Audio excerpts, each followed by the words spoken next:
Hello, welcome to Circuit the Abyss. I'm your host, Richard Gerlach, who is currently broadcasting from an unknown location in the woods to get my revenge against Bozo the Clown. With me, as always, is Matt Brandenburg. God, well, this is the one time I feel a little guilty hating clowns. And Vinland Mist. Hey, you guys ready for the circus yet?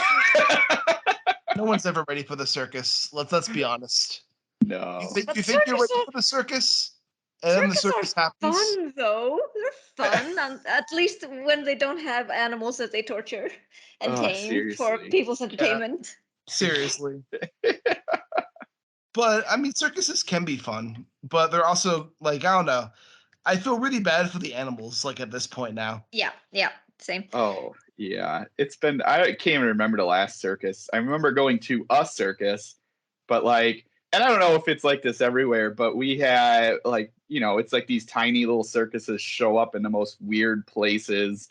And I remember going little and even then feeling a little bad about the animals there. And yeah. So I haven't gone back to one since. No, I think there was like this one time in Iceland, like really just this one fucking time in Iceland, when I was little. I think I was about 7 or 8 years old. They came to my hometown, which is like really fucking weird because my hometown is like 6,000 population, or around that time, maybe about 4,000 or 5,000.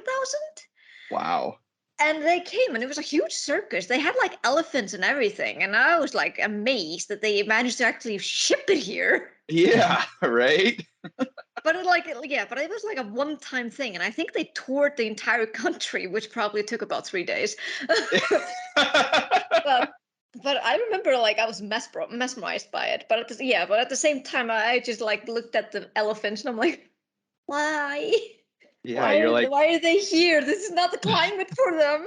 Or you're just like, where do they keep them when they're not performing? Like, there's no way they have big enough space. Yeah. Well, unfortunately, our discussion today doesn't involve elephants. No. It involves a clown hunt.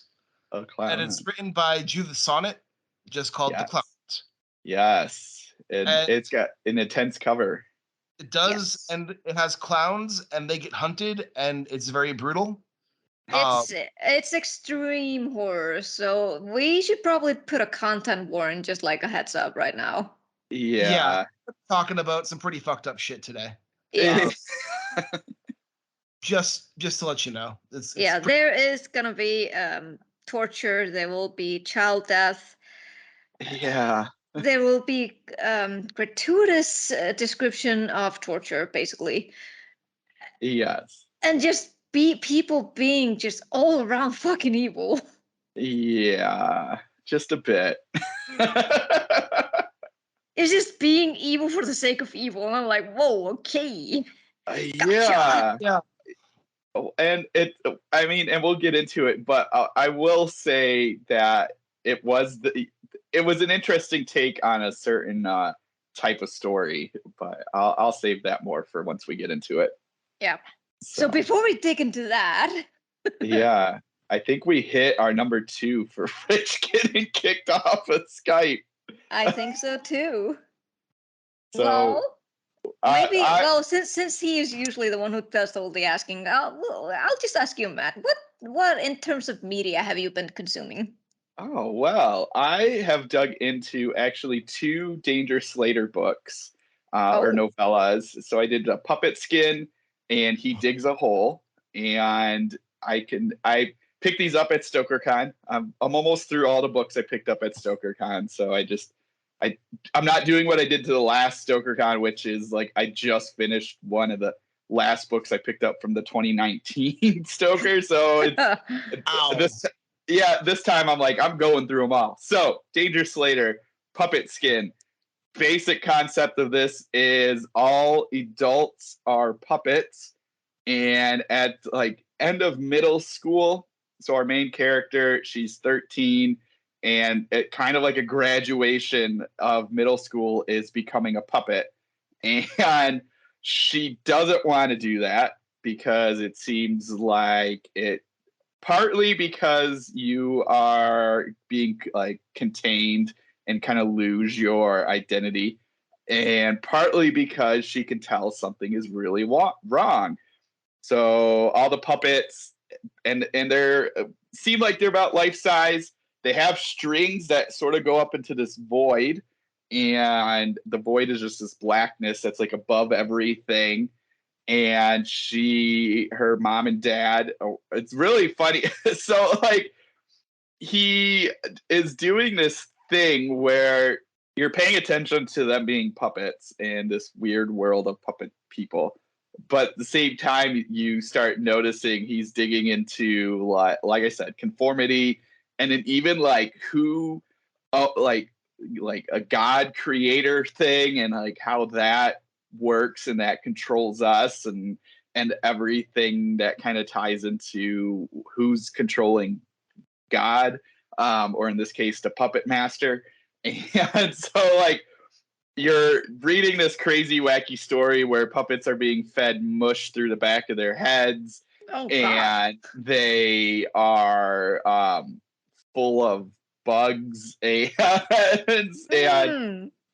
she's trying to find her way through all of this. But then you're also getting this deeper look at like, hey, maybe you should be your own person and you could be your own god, and all this, like, you don't have to conform and everything. And so I was like, it's not quite a whiplash. It's actually done really well, but it's just really funny to like kind of think about, and you kind of are like, don't realize you're sinking into like this deeper discussion until you're like through it. But it's very entertaining. I just had to like crack up at parts because like the puppets just sort of, so like her mom and dad, her mom's kind of the main one that talks and is always like, I don't understand why you don't want to just be a puppet and be normal. And her dad just sort of sits there, or like is kind of like lumped over in the chair and only speaks up to say like, listen to your mom. And so that's really like, it's just this funny idea. And then I also love he like, as they're going through this little like town, this community, she finds a spot where there's like derelict puppets, so like homeless puppet people, and they're all like falling apart. Their paint is coming off, and it's just like they vomit like wood chips and stuff. It's just really funny. That's a whole lot of fucked up, and I really want to read this. Yeah, it's really. I thoroughly enjoyed it. It is a fast read, which is kind of nice too. He gets in there and he tells you the story, and then you're out. And there's just a lot of neat concepts. I'm trying not to spoil too much of it because it actually is interesting. And then He Digs a Hole is one that came out after this, and the basic concept is there's a married couple, and I'm forgetting all the names because I read that earlier this week. But the husband one day wakes up, chops off his hands very gruesomely in a table saw, and attaches a spade and like a rake, like a little garden rake thing, and then literally just starts digging a hole. And his idea is that there's something more, and he's like, this isn't our life. There's more to it. And as he digs his hole, his wife is trying to figure out what's happening. And then they end up falling in the hole, and they discover this whole other world down there. And he also introduces bugs in this one. So this one's more worms than bugs, I should say. So all these worms, and at one point the wife is like married to a worm, and there's like sexy worm time in this book and everything. Oh, but again, he just like puppet skin, he's digging in, and no pun intended there, into a deeper discussion on doing something different with your life, and kind of basically making your relationship stronger by doing something out of the ordinary. And so I appreciate that he did that in between all this craziness, and he breaks the fourth wall a number of times in this, and it's just really funny how he does it and what he is doing as he's talking to you as the reader. So yeah, He Digs a Hole was a blast, and I highly recommend both of those from Danger Slater. In fact, he even has a new one coming out, Perpetual Motion Machine, and that is Moonfellows, and I think that's coming out the end of June or July. I can't remember which, but it's coming out this summer. I need to read Danger Slater. I've heard nothing but great things about his stuff. Yeah, it's his style is just awesome. Like I didn't, the puppet skin, and you read the back, and even he digs a hole, you read the back, and you're kind of like, okay, this is just gonna be one of those goofy, bizarro things. But as you go in, you're just like, holy crap, he's got a lot of really cool things to say, and it's just this like really engaging and really takes you into it. And I had an absolute blast with both of them. Also, thank you, Vinland, for taking over with that because my Skype crashed again. No problem. I figured as much. I will say I have not been able to do much reading this week due to the fact that I haven't had a day off from either of my jobs in like 3 weeks. My brain is mush. However, I have been going through the Nightmare Factory comic collections. Nice. It's all graphic comic book adaptations of Ligotti short stories. And Oh. they're good, but I think it's more of a fun thing to have because I don't think Ligotti works very well in a visual format. Mm-hmm.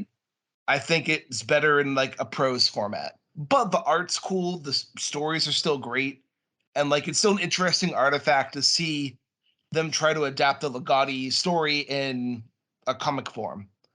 But I just don't think it works. Is it different artists for each story, or is it like one artist for all the stories? Each story has a different artist and a different writer. Okay, and then they're just adapting his like short stories. Yep, they're just adapting the each comic is I think it's like 4 short stories. Okay, what ones have you liked, or have they done a good job? So let me get it out real quick. I thought the ones that they did good jobs with, I thought the gas station carnivals was good. Nice. I also felt that the chemist was good. Okay. The clown puppet was also another standout one. I'm interested in that, and it's kind of like you said, because he is so cerebral in like a lot of that story. I just can't imagine it visually. Yeah, there's Like, also like Dream of Mannequin. I thought was good as well. oh, nice. I like that one. Pietro Grotesco. Okay, cool. That's cool. It's very Ligottian. It's just I don't know. I feel like his style's so cerebral that like Yeah. it loses something going into comic form. But that Yeah. being said, despite my criticism, it's still a really cool artifact to have that like people attempted to do this back in the 90s. Right. And like I think that's interesting. And besides that, I have been watching Hunter x Hunter, the anime. And that's been my thing this last week is just I watched all of season 1 of Hunter x Hunter. Very Whoa. Okay, damn. nice. Every night I don't remember how many episodes that is, but anime that's a lot. 26 episodes for season 1. Oh, Wow. okay. And they're all just under a half hour long. Yeah, they're like 20 minutes. I know Vinland, you're more into anime than Matt is. Yeah. Have you ever seen Hunter x Hunter? I have not. I tried like getting into it, but I think my mind just wasn't in it at the time, so I might give it a second chance. So I'll say this, I tried Hunter x Hunter a couple years ago, and I quit after like 3 or 4 episodes because it felt very basic. Like you watch anime and read manga, like shonen. Yeah. Every shonen's kind of the same tropes. Like Oh yeah, that's why I've kind of like steered away from it. you've seen one shonen anime, you've seen them all pretty much. Yeah. And watching Hunter x Hunter at first, because has a huge fan base, like massive. Mm-hmm. And I was like, this is just like every shonen I've ever seen. Like, what makes this different or better than other shonens? So I stopped watching it because it just felt like every other shonen. My coworker encouraged I push through. So I'm like, okay, let me give this another try. I push through, and I gotta say, Hunter x Hunter takes a lot of shonen tropes and really flips them around on their head. And it creates a really interesting story that I'm kind of worried about as I move in because the main character is kind of like your typical innocent shonen young boy like character who's like naive. Oh, yeah, wants his to- his innocence is gonna be shattered for sure. and they're gonna break him so bad. They already kind of broke him in the first arc, and like I'm afraid to see what they do next because there was one part in the first arc I felt so bad, like going through it. Yeah. It's like there's one part. So like for people who don't watch anime, there's always the tournament arc where it's like Mhm. they all have to fight in a tournament.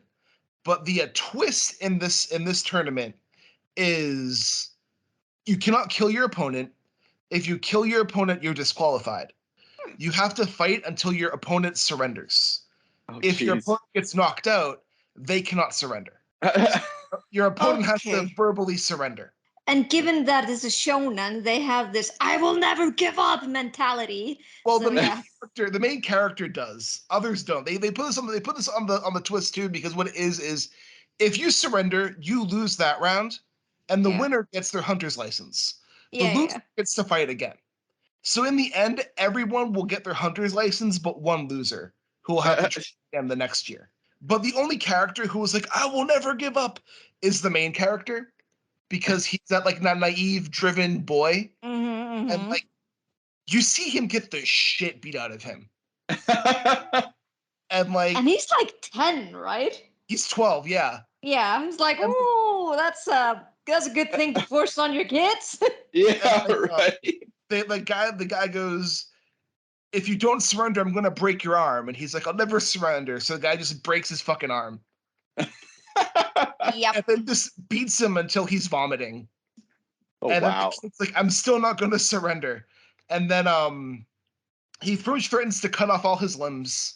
And like it just keeps on going. And he stops, and then he surrenders.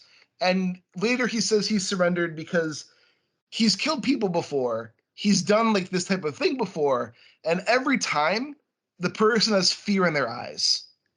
But this kid didn't.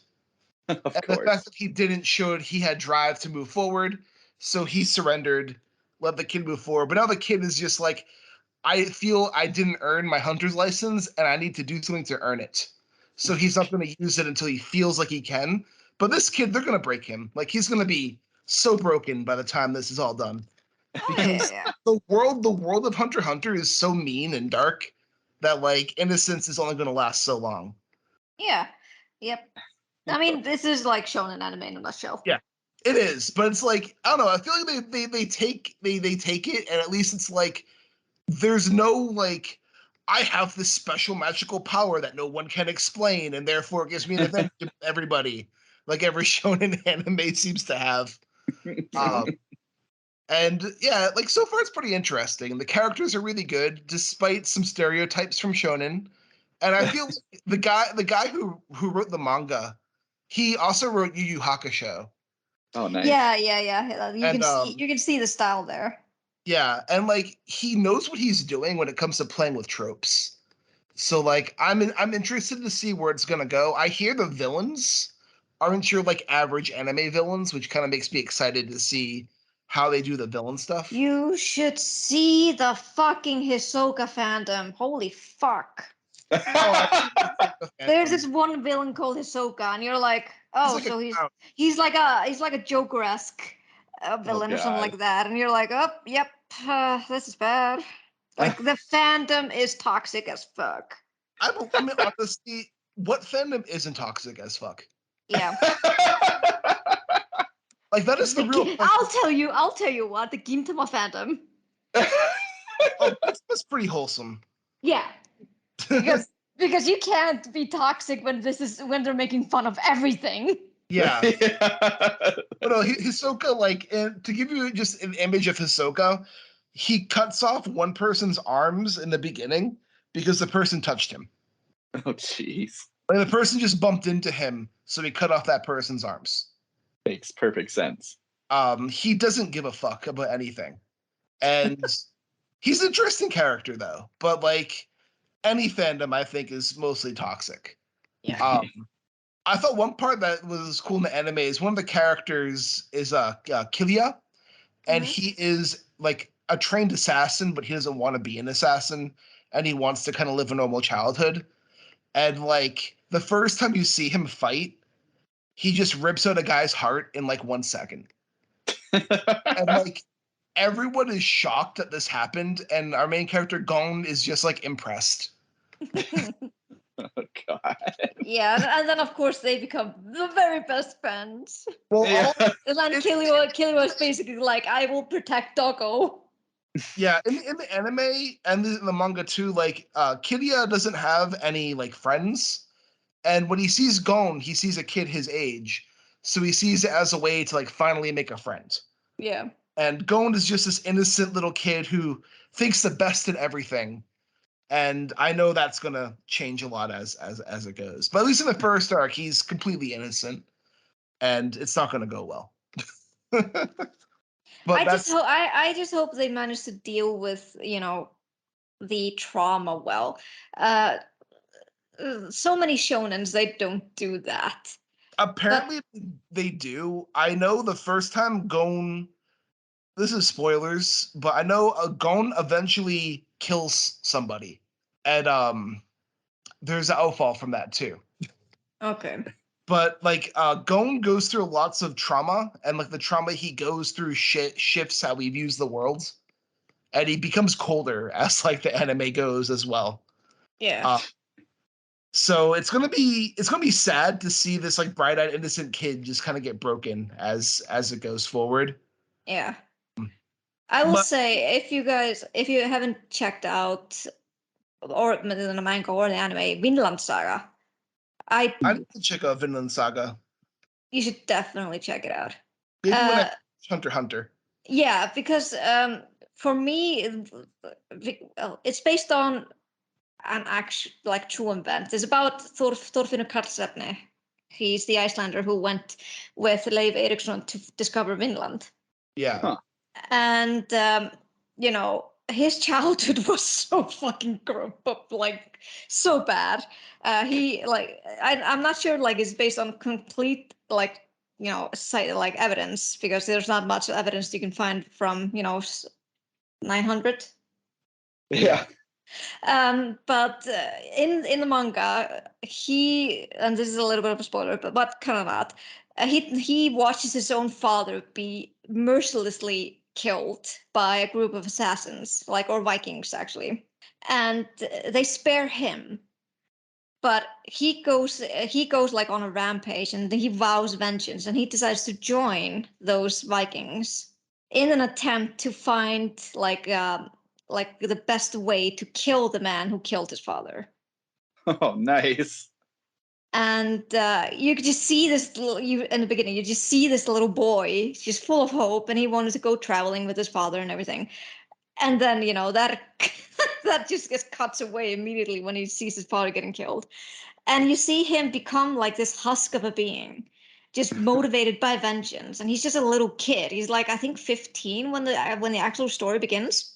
And he's Yeah. been traveling around, from Iceland to Norway and Denmark, and where they are kind of beating on the English. And it's just so interesting to see how he develops. He becomes this really kid just based on vengeance. And then when that finally happens, when he succeeds, he just like looks around. He's like, what am I supposed to do with my life now? And I thought that was so realistic. I was like, yeah, what are you gonna do? Are you just gonna sit there and do nothing? Yeah. But he is captured and made a slave, and just being a slave, turns his whole perspective around, and he vows never to kill again. Yeah. And I just love to see that, character development from going to this really like almost Eren-esque feel from Attack on Titan Uh-huh. to actually mature as an adult. Yeah. And I was like, I just when it's not done yet, of course, but I was like, as I was reading, it's like more stories, more shonen should be like this. What was I mean, that called again? Vinland Saga. That sounds amazing. It's the art is amazing. It's so detailed, and like it's almost like a graphic novel, because it's kind of in a seinen category, because seinen is more brutal and it shows more like graphic stuff, and as opposed to shonen, because when it comes to graphic stuff with shonen, they just show a lot of blood spurting and stuff. Yeah. Shonen's for like teens, like teens to younger kids, where seinen's been for like older teens and adults. Yeah. Huh. And they tackle like serious themes, like what happened here, because this actually happened in history. A lot of slavery, a lot of rape, and a lot of pillaging and stuff. So he goes really like rough on that. Wow. Yeah. And I've actually met the author. Oh, crazy. Yeah, he came here to Iceland because he needed to do a little bit more research for the manga, and he was just at this kind of like a manga festival that the city was holding, and he was just sitting there drawing, and I immediately just went up to him like, "Hi, I guess like can I watch you draw a little bit?" And he's like, "Yeah, sure." And he just looked at me. Wait, you spoke Japanese? Yeah. That's awesome. I was like, yes. And then we just started chatting around, and I told him that he was really doing a really good job with research and everything. And he was like, "Oh, thank you. That's coming. I'm like, that's a lot coming from a fan." I was like, well, it's like I like history, and I like what you did with the Vikings. So you're doing a good job. And he drew me a picture of Thorfinn, so I was really happy. That's amazing. And also, one last thing that I have been going through this week, well, two. Real quick, because I've been on kind of an anime manga kick, I started Spy Family, which is ridiculous and lots of fun and silly. It's wholesome, I've heard. It's very wholesome. It's very funny. It's pretty much a super spy. It's kind of takes place in a Cold War East-West Germany setting, and the spy is sent in to get close to a diplomat to bring about peace. Only he has to go this complex way to get close to him. So he needs to get into an academy, but he can't do it because he's an adult. So he has to adopt a child. He finds a girl who's a telepath, and he adopts her. He doesn't know that she's a telepath, but she's a telepath. He adopts her. Then they have to go through an entry phase for the academy, and the academy judges the family as well as the child. So he has to pretend he has a family now. So he finds a woman who agrees to be his fake wife. She's also an assassin. He doesn't know this. And then they make a fake family together. Oh my gosh. Each kind of carrying out their own like plans. And the daughter's just this wholesome little thing who's like very awkward about everything. I think it's so funny that him being like elite spy, he doesn't do his home. Yeah, that he doesn't do the homework. He just gives the people that he wants to have as a family. I think my favorite is like it's early on, but he wants the girl who wants his daughter to make friends with the son of the diplomat, and instantly the diplomat's son starts bullying her, and she gets in trouble. And he's like, "You have to apologize to him. Make him your friend." And then like she's at school, and he's like hiding in the distance, flashing messages using the son, being like, "Apologize to him. Make him your friend." Oh, that's amazing. And like it's really ridiculous, but it's really fun. And I also started, because Squid Game was really popular last year. I think Vinland knows where I'm going with this. I started Kaiji, Gambling Apocalypse, which is a manga that influenced Squid Game. Huh. It's about a man named Kaiji who is an idiot. That's a lot. It's a common trope in manga. The main character being a fucking idiot. And Kaiji has no money. He's broke, and he co-signed a loan with a friend for the Yakuza, and now the Yakuza wants their money back. So they offer Kaiji a deal. If he goes on this boat and wins the game, his debt's erased. But if he's lost, if he loses, they can't say what happens to him. To him, it sounds like a good deal. So he goes on this gambling boat where they have to play extreme gambling games to either erase their debts or possibly pay with their lives. Oh, God. And the first one is an extreme round of rock, paper, scissors, where they each get 12 cards, rock, paper, scissors, and they have to play rock, paper, scissors with each other, and you win a star. And if you have less than 3 stars by the time the 3 hours are over, you're out. If you have at least 3 stars, you move on to the next round. Eventually, it gets into even crazier shit, but it's kind of like funnier plays on like gambling games. Because the Nice. author Yeah. who did it, he's mostly famous for gambling mangas. Like he writes like legit like stories involving casinos and gambling and stuff, but this is kind of him being a bit more sillier and ridiculous. Yeah. But that's kind of it on my end. Vitlame, what about you? Well, when it comes to reading, I have done 0 because Fun. because this week has been like really, really tough and tiring. Yeah. But I did finish watching the boys Diabolical. Oh, that's the yeah. Yeah, that's the like short cartoon shorts basically. Like animated shorts based on Yeah. the boys universe. And it's like has a lot of different styles in it and it's so fun. It's so brutal and it's just to the point that you just can't stop laughing. Like they're like the first animated that first animation was like almost in lieu, like it reminded me of Bugs Bunny, like Oh, nice. how the cartoon style was. And it was like about a guy who works at what Enterprises, and he's like like he's taking care of a baby that has been injected with the compound V, and he's trying to see if like her powers have developed, or if her powers can, if she can control her powers. And in the end she doesn't, and when that happens, apparently in this story, that the children are terminated. Oh no. Oh no. And he has grown so fond of her that he's like, nope, I'm gonna save this child. And but then the child escapes. It's kind of like what's the movie, Little Baby in New York or something like that.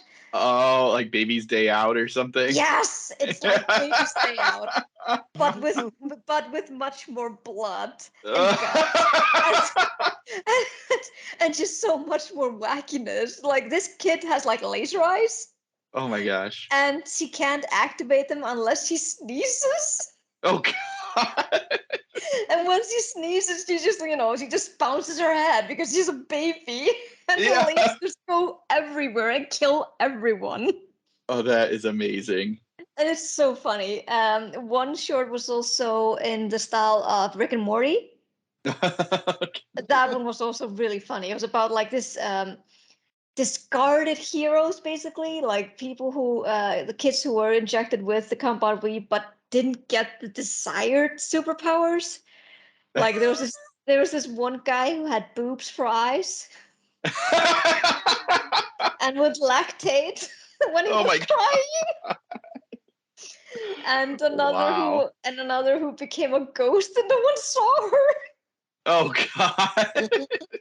And when they discovered that that their parents basically just threw them away after after discovering that they didn't have like the superhero thing that Homelander and the Elite Seven are, they decide to get revenge and kill their parents.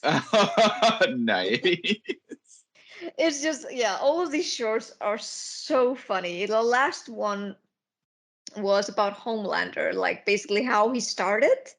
And Oh, it was an interesting take on it. I don't know if it was based on the comics or not, but it was really good. But my favorite one, and like the one in my opinion was the best one, was called John and Sung Yi, and it was about this elderly man who was kind of watching his wife die from pancreatic cancer. And he worked as a janitor at Watt, and he decided to grab a vial of compound V and give it to his wife so she would survive. And she does, but he kind of gets caught. The people saw what he stole, and they are coming now to arrest him. But then they discover like the compound V actually kind of went into the cancer, oh, and the cancer grew sentient oh my god.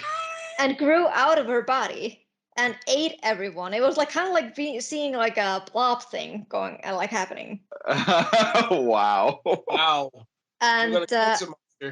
yeah, and but then as they were running away, the wife couldn't deal with the fact that he had done this in order to bring like to keep her alive, but it ended up with so much carnage that she, discovering that she actually has a little bit of a powers herself, she sacrificed herself. It was really sweet. Sounds like it. Yeah, it was like really sweet, and the animation was really great, and just seeing there was like more human connection there than in all the other stories. And it was like, oh yeah, this is one of my best. This is good. It's not as brutal, but you have to have heart at some point. Yeah.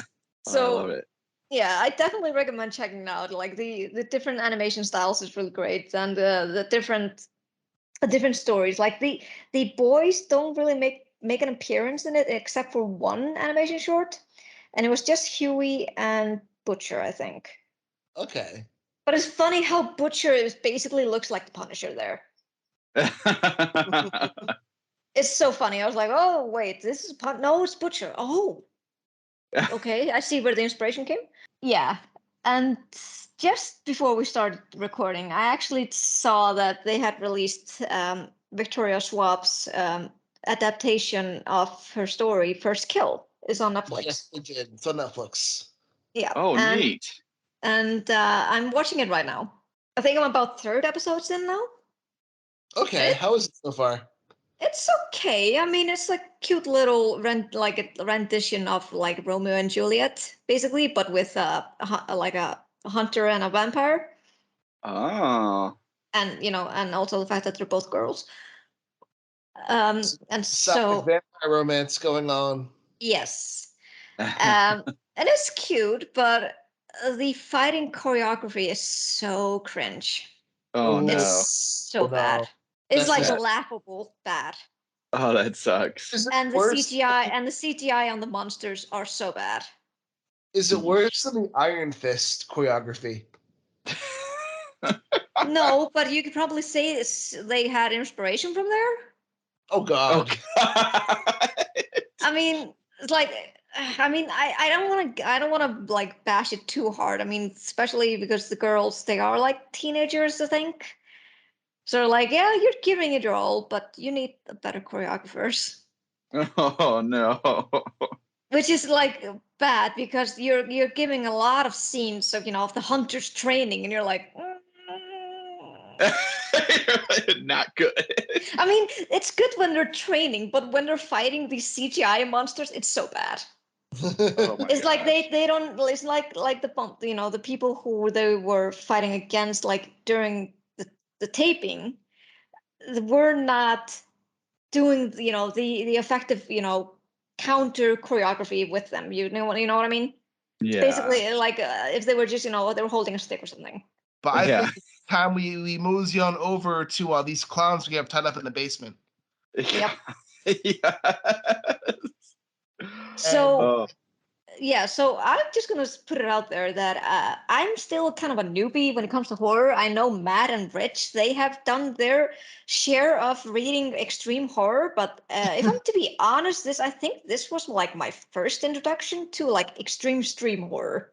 Yeah. Yeah, Nice. this book's a lot. So the Clown Hunt by Judith Sonnet, it's kind of like the premise is 10 years, like in the beginning of the story, a teenage girl watches her boyfriend and boyfriend's brother get killed by a clown serial killer. And then in the future, these people kidnap people dressed as clowns and brutally murder and torture them to get revenge on clowns. Yeah. Yeah. That's pretty much the story. And Yeah. it follows a character who his boyfriend just breaks up with him. He ends up like just becoming a prostitute and having a really shit life.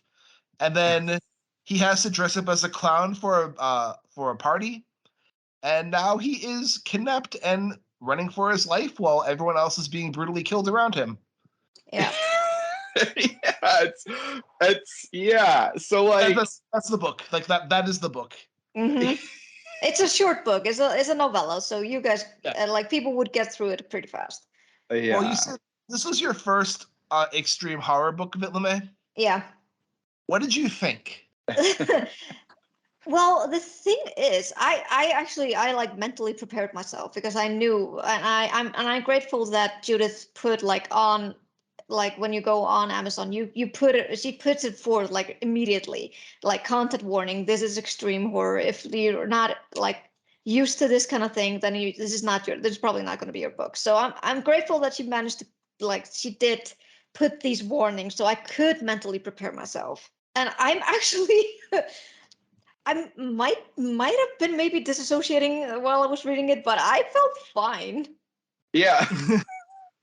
Well, I mean, the thing, like, I'm always going to be disturbed by child deaths, and this was, of course, no exception. But I don't know. I think seeing it like on a movie is completely different than reading it. Yeah. Oh, 100%. Yeah, so I'm like, I think I should be fine with reading something like this because it's such a gratuitous death. Yeah. And I'm actually also really grateful there was no sexual violence there. Yes. Because that I probably wouldn't have read that if it had it. So, yeah. Yeah. Yeah, there's definitely not. I mean, like, for the most part, for the listeners, it's mostly just gruesome murders that we get a little more detail on than in other things. So just, I mean, there's like one scene, and I think it was chapter 12. I had told you guys, I was just like, that one was a little hard. Like, I mean, I read it, but afterwards I was like, ooh, this one's a little tough to read. But besides that, yeah, it was just, and I agree. I'm glad there wasn't any kind of sexual violence in there, because that's one step for me too far. So, the sexual violence is, I have issues with that too. Yeah. So I probably would not have been able to complete the story, but I did. I did skip chapter 12 because I can't handle that kind of death. That's just, yeah. I didn't even read it, but like I saw like glimpses, and I'm like, nope, not going there. Yep. I want to sleep tonight, thank you. Yeah, well, I'm glad it wasn't too much for you. No, it wasn't. No, I'm like it. In the end, I think while I was reading it, I kind of just associated it with like watching a really gruesome B movie. It's like basically watching like Evil Dead. Yeah. Was basically how I felt what I was reading. I was like, I'm reading like a novelization of Evil Dead. Yeah. yeah, exactly. Pretty much. So thankfully I wasn't that much affected by it. But you know, there's so much. This is just my experience with the story. It might not be with any others, but I don't know. Just reading so much blood being spurted out, it got tiresome. Yeah, and that's one of the things too I found where I don't know, like, extreme horror is fine with me. It's not my first choice of book, but I can appreciate what it is. But yeah, I kind of found myself skimming some of the passages just a little bit because it was like multiple paragraphs and pages of description where I'm like, all right, the story's not moving. It's just describing this. And I get what she was going for. And I think it, for some people, that's going to be awesome. But yeah, I was just kind of like, let me get to the rest of the story and see it move along a little bit. Same. Like, for me, I feel like most extreme horror that I've read, it gets lost in kind of like the nihilism and shock. Yeah. Where it's just like, I want to make this the most fucked up thing as possible. Yeah. How can I make this more fucked up? I don't know. Let's like kill a pregnant woman with a baby still inside her. Yeah. How do I make this more fucked up? I don't know. I'll murder like a 9-year-old kid on the page and describe graphic detail. Like, and I don't want to sound too like cynical, because like I think Judith Sonnet has some good stuff in this book. Yeah. And I think that she's a good writer. It's just like extreme horror doesn't really do it for me all that much. Yeah, same. Unless it's Ed Lee. I can read a bunch of Ed Lee. I think Ed Lee is I like extreme horror if it's trying to like be entertaining or make me laugh or like make me think. Like even though this is more of like the splatterpunk movement, splatterpunk and extreme horror are kind of two sides of a similar coin. Mm-hmm. But like The Girl Next Door, for example, like that's a book that I think is part of the splatterpunk movement, but it does fit into extreme horror as well. Yeah, And and I can't touch that book. I can't yeah, because it's based on an actual event, and I've read about the event, and it's just horrifying. yeah, the book's horrifying too. But what I think makes that book work is the author is making He treats it with respect, didn't he? he treats it with respect, and he also makes you think. Yeah. Because like part of what makes that book frustrating is the lead character's refusal to act. So Mhm. like he knows this thing is going on and he feels bad about it, but he's also afraid to do anything. Mhm. And you're reading everything from his perspective.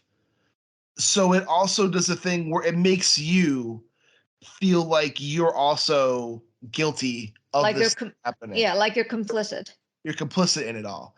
And I think like that is a great approach to like bring the reader into the story, make the reader think, and to fuck up their emotions and feelings. I feel Yeah.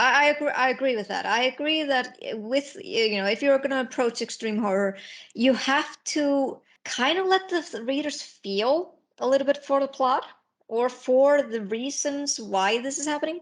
Like, I mean, I feel bad for the main character of the story, but it felt like the it felt like the person was trying to do dice rolls for like Dungeons and Dragons and just kept on rolling ones. That's a good description. Yep, that's good. Yep. Ah, natural one again. All right. Yeah. So what are we gonna do with this guy? Yeah, that's so funny.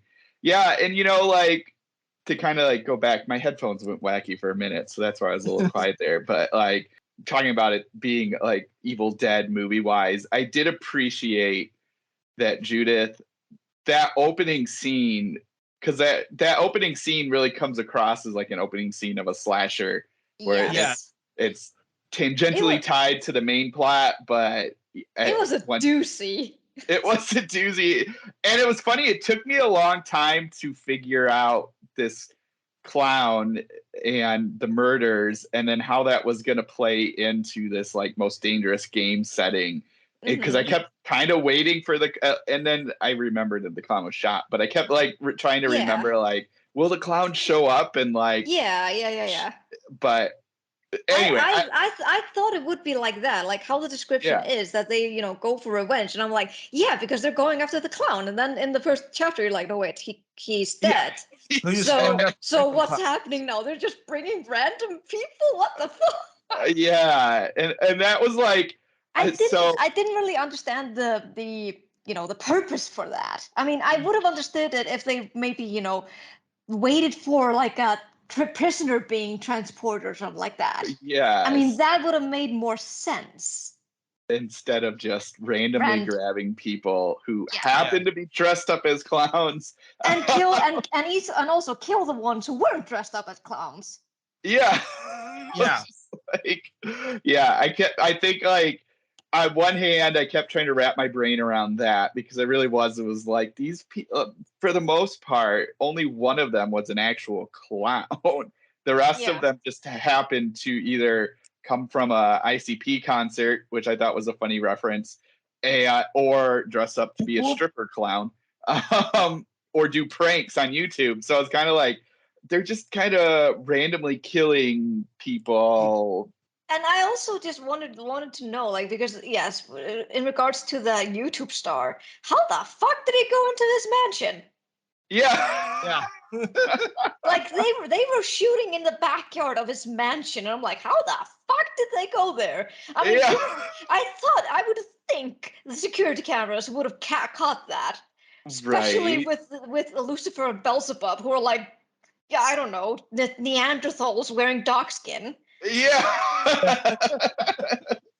Yeah, what I will say but like general, because we've kind of seen, and for listeners, we've given the description, but like that kind of, it is the most dangerous game kind of setup of these people hunting this other group. I like what Judith did at the end of turning it into kind of this like idea of them just being a neighborhood watch. I thought that was like a funny idea, and this funny idea of what they thought they were doing, but like, so I appreciated that instead of just the concept of like, well, we want to, hard target Jean-Claude Van Damme. We're going to hunt you because we want to. Even there was a flaw in that execution though, because they were saying that they were calling the people who were probably gonna be dangerous, and I'm like, okay, I can see that.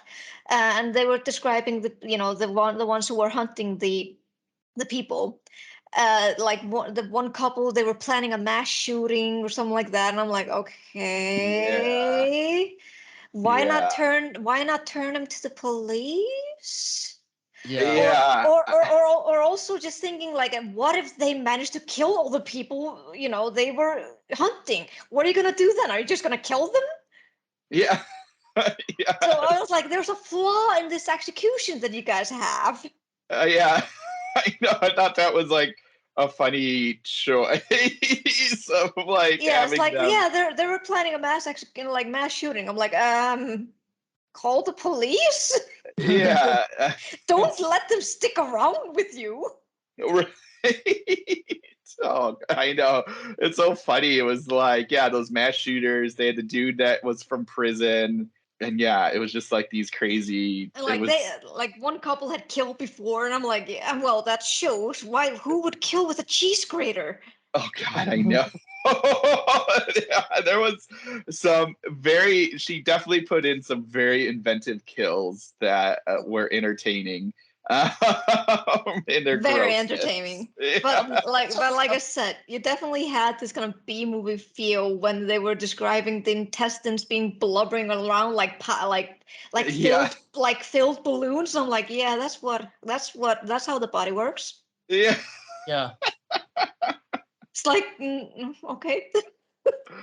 Oh my gosh. There was also this one scene that made me question a little bit. Like, the older clown got like hit by a crossbow arrow.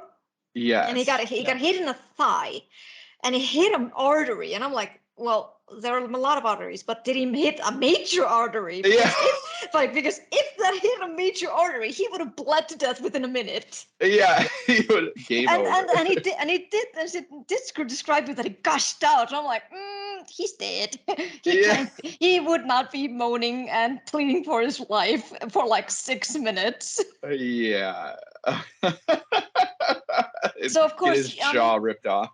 Yeah, and still talking, by the way. Yeah. Still trying to plead for his life. So I mean, you can understand the entertainment value for that. I can appreciate that. Oh yeah, 100%. Even though my head was like hardwired, it's like, no, move on. Yeah. Oh man, yeah. No, and that was like, yeah. It was so many. I had to kept laughing when they would. Willow was our main character, and when he would like actually start beating the guys, and they would always be like, "Wait, no, we don't want to die." Yes. Or the time, I think it was this one chapter where I think he was stabbing someone like in the back, and they said, "Ow, no, stop." Yeah, stop. And I said, "Ow, who says ow when they're getting stabbed?" It's like, someone pricked me. Yeah. Oh, it is smart. It was like interesting word choices. Yeah, that was like definitely. I did laugh a number of times. I'm just like, oh my gosh, this is so wacky. Yeah, like the death scenes, like with Joel. It was so funny. I kept reading like passages from it to my husband, and he just looked at me like, "You're actually reading this?" I'm like, "Yeah, it's kind of fun, but kind of fucked up." And he was like, "Yeah, fucked up is a nice word to put it." Yeah. It's like the thing too with extreme horror is like I think it works best when the author is just trying to have fun with it. Oh yeah. And like it's fun for the author, it's fun for the audience, and people want that extra edge. And I think this book, like the kills are very fun and entertaining and very gory and graphic. Mhm. Yes. And Yeah. it succeeds in what the author is trying to do. Yeah. Yeah. And I love just talking about that and having fun because I should look it up, but I feel like the book has to have come out before 2016 or after 2016, right? This a couple of years ago, maybe. And the reason I'm bringing that up is because that was like kept being the comment like everyone was making. Or like, oh, life is gonna get so much better after 2016. Yeah. I think so. Yeah. And they were like, you know, we're changing. America's gonna be great and all this stuff. And it just was so funny because like you knew, like, I mean, obviously we all know what happened, but like Just about February 24th this year. This year, yeah. Okay, perfect. So yeah, she was totally just like, yeah. Well, I have this crazy killer group that assumes that things are gonna get better. And it's just so but I mean, for the type of people that they're recruiting for their cult, I mean, they are going to get better for them. So yeah. Yeah, I know. Oh my gosh, yeah. I again, just like I did not expect it to go in the direction of a neighborhood watch. I just thought it was like this crazy group, and then when like get past this like very long basement scene, and then you realize Willow's just sitting there with this group of like uppity middle class people, and it's just so they were like, we're just trying to fix society and get rid of all these whatever the next evil thing is.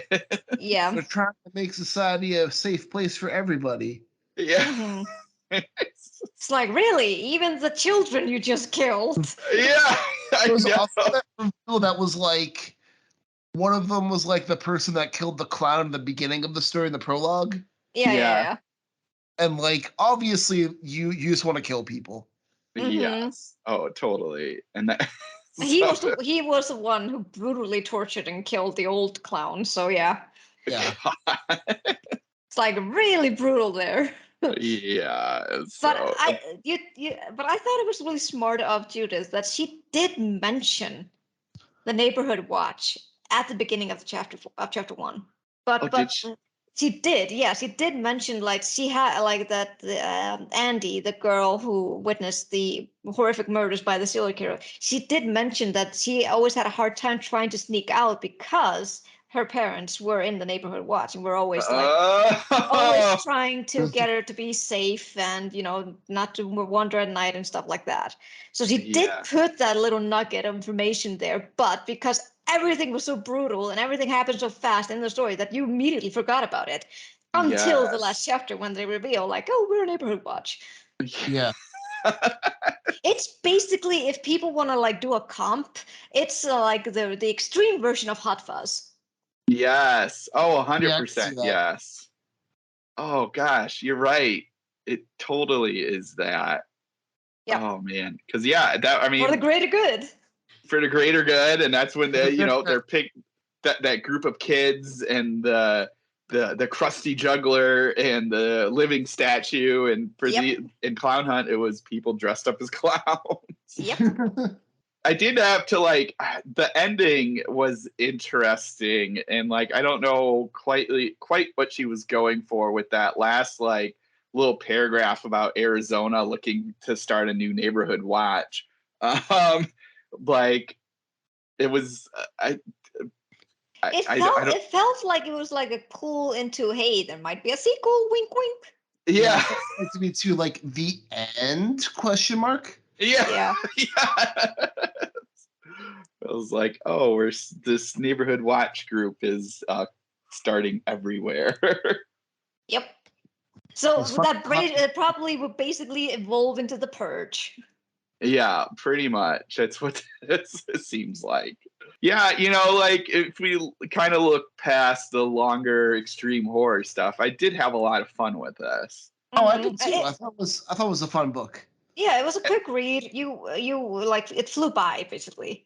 Yeah, and like you could definitely see, like I would read more Judith because she definitely like her she has a style and she has a way to grab you, and so I mean like just even like putting in a creepy clown puppet in the beginning, I was just like, where is this going? Yeah, she managed to set up what we were supposed to be expecting, and then at the middle she flipped it about.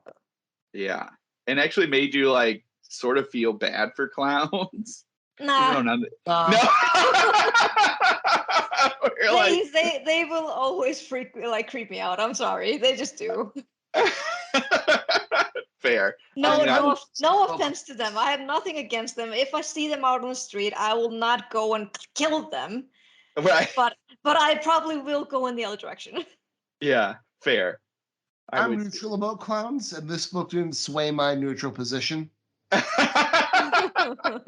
That's a fair point. Poor Matt is gonna go on Twitter later and like, guys, give clowns a chance. Oh god. Well, like what I'll say, and I kind of like thought about it because I was like, none of these, besides the old man, none of them are really clowns. So like my fear of clowns, I think, is still safe. It was just like clown adjacent. We'll put it that way. Yeah, it's basically just like, this is a good warning for people like, don't go as clowns on Halloween. Yeah, exactly. Because that was like the thing where I kept like thinking about it for this. Where I was like, none of them are clowns. They're just people. Like they're not even like professional clowns. So it was like, no, which makes me also think like they don't give a shit who they take. Oh, right, exactly. It was just like, oh, you had. It's like I have a scratch that I have an itch that needs scratching. I don't care who it is. Yeah. It's basically that. So they usually have like a cooling off period, like serial killers, and they're like, yeah, we just grab whatever we find, whatever fix or fancy. Yeah, exactly. Like we'll just do this once a year, and if we'll recruit new people to join us in our murder spree. Yeah. Murder everywhere. Yeah, and like and no consequences whatsoever. There were something like I would have wanted maybe Judith to go a little bit further in the aftermath. Yeah. Like after he, in the epilogue, you can kind of see that, Willow is dealing with the trauma that has happened to him, and this is justifiably so. I mean, dear fucking God, like how can you move on from that? Seriously. But I still feel I would have wanted to see a little bit like of what of the consequences with that cult, like because they saw Willow killing this woman, like the rest of the neighborhood saw Willow killing that woman, and I just kept thinking, he's a black man. How has he not been shot down at this point? Yeah, I thought that too. Where I was wondering if she was going to go in that like Night of the Living Dead direction, because I'm like in the middle, in front of everybody, murdering like in a fucking suburban neighborhood. Yeah, and then it's this epilogue. Oh well, he's dealing with trauma, but he's not in jail. He's not dead. He's he only killed 2 people. Did you say he only killed 2 people? Well, that they saw, that the neighborhood saw. Well, I was like, if anyone went into that house, it would have just been a massacre. No, they probably would have pinned the other 2 murders of Bruno and Crystal down in the basement on him as well. So yeah, let alone the people in the wood. Yeah, so I felt like she could have, because, and I think this is because of the whole mysticism and shock value, that you're not giving a little bit of like respect to the victims afterwards. Mm-hmm. Yeah. I think it didn't have to be a lot. Just seeing maybe their obituaries in the papers, something like that. Something, yeah. Yeah, but I think that would have been like a little bit like, you're doing a little bit with respect, It was fun to see those fire poker kills though. Yes. Yeah. Yeah, the kills were all very inventive and entertaining for sure. Yeah. That cheese grater. I'm never gonna look at my cheese grater again. You know, the like timing, the like time to take, because they described it as like, well, he did the leg and then he was working on the stomach.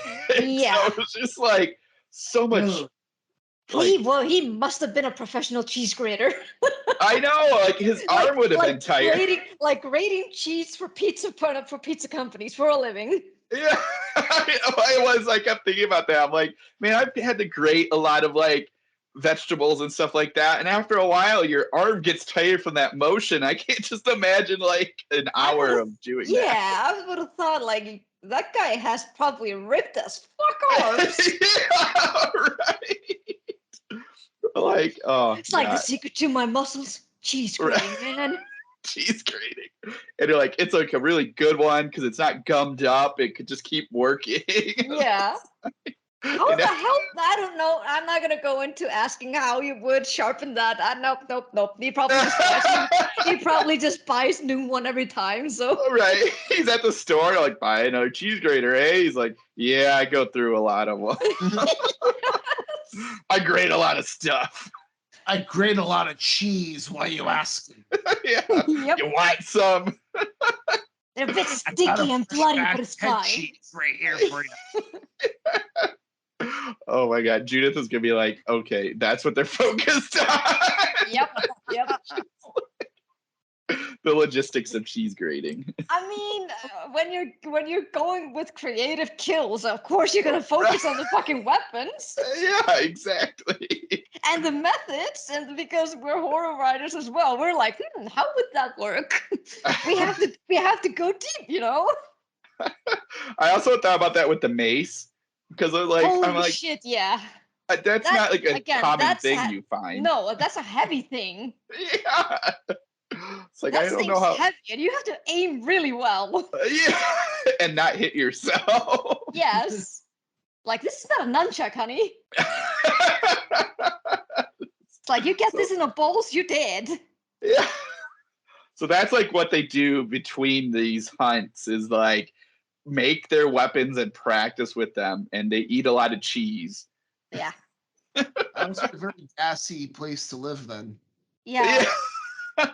Probably why the neighborhood didn't go any further when they were killing when Willow was killing JoBeth. Yeah. They're just like, oh shit, this is smell again. No, we're not going any further. Yeah, we're done.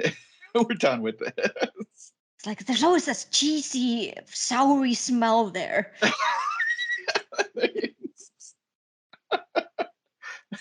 What they're always giving us on holidays is just bags of shredded cheese. Yep. Like, it's so weird. It's like every cook-off, they just come with cheese. Like, who just gives us shredded cheese in Ziploc bags? Yep. They're always borrowing our cheese grater. It's so weird. And it always comes black bloody and this kind of weird stringy things on the grates. Like that one dude, you see his arm, it's so ripped, but his other one isn't. And it's not the left one, it's the right one. Yeah. Like, I got some problem. Just a really lonely man. Indeed. I don't know, I thought this book was pretty fun. Like, I have my criticisms about extreme horror, but yeah, this is a good time. Yeah. Yes, definitely. I definitely on board to read more from Judith. I cannot pronounce your last name, so I apologize. Sonnet. Judith Sonnet. Okay, good. Sonnet. What did you like more, this or the pig? I was wondering if we would get to the other ones. I don't know. In my mind, they're like different enough that I couldn't really compare the two. I feel like this. I don't know. I don't know if I could pick one over the other. Those Sperm Jackers from Hell. I think those are our three extreme horror. Yeah. That's a tough one because they both kind of deal with a little bit of different things. Yeah. This one was more the bloody violence, where like the pig, and sperm jackers from Hal were a little bit more sexy goo. Yeah. So, so a little, I would put them in different categories in my head. I still think the pig is really funny. It was It's definitely disgusting. something. Yeah. Funny. Oh, the pig. Hey, you know what? That was a fun episode to record. That was very entertaining. Good times had. But if you want to check out Judith Sonnet, her stuff is on Amazon. It's pretty affordable, and it's a pretty good time. Like, I'm going to read some more Judith Sonnet after I have more reading time. Same. Yeah. I agree. Definitely. And I know last week I said we were going to be doing Diet Riot. I made a mistake because obviously this episode has not been about Diet Riot because I've been working so much, I got the schedule mixed up. So next week we will actually have Nico Bell and Sonora Taylor on to discuss Diet Riot. And I think it's going to be a really fun episode. And hopefully Vinland doesn't choose all the traumatic stories this time. Oh my God, yes. Like, please, fiction gods, let me choose well this time. Yeah. And if you like our podcast, be sure to give us a review on all the platforms. And I mean all the platforms. Just because you're listening on iTunes doesn't mean you can't go give us some help on Spotify. Come on. Yeah. Don't Do be it. greedy. Help us out. We're the greedy ones. You're the generous one. Listen to us. Help us out. Help us. Help you. Help us. Yeah. Yeah. And make sure to follow our socials with @IntoStaring. And Matt, where can our listeners follow you? Twitter, Brandenburg DM. And Vitlame? Also on Twitter at VitlameS. And you can follow me on Twitter at Rudy53088. And this is Richard Gerlach saying, keep staring.